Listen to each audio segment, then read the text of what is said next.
Nagaratnama's husband killed himself 3 days ago. He drank the pesticide he'd bought on credit, the last act of a farmer ruined by 4 years of failed monsoon rains. His death has left his family even more desperate. Too poor to buy firewood for a Hindu cremation, they've abandoned his body in a shallow grave. Here, the bones of other bankrupted farmers lie unearthed by wild animals.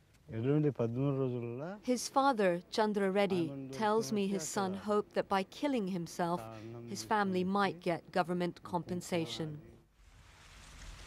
In May, millions of poor farmers voted in a new government, but so far there's been no emergency aid. 10 million farmers across Andhra Pradesh are suffering.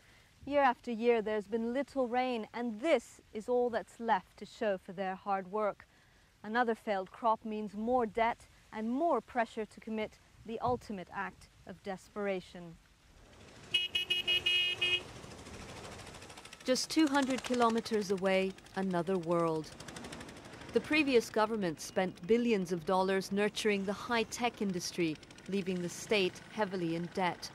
The task of the new man in charge is to spend more on the rural poor without alienating business. There are some pockets of prosperity. There are large oceans of distress and poverty. We'll have to bridge the gap. Government will have to give focus on those areas which have been totally neglected. But analysts say the new government isn't living up to its promises.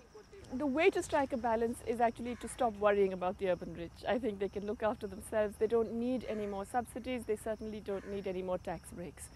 What the government has to do is to direct most of its energies towards improving the conditions of the rural poor. For thousands of farmers and their families, it's already too late.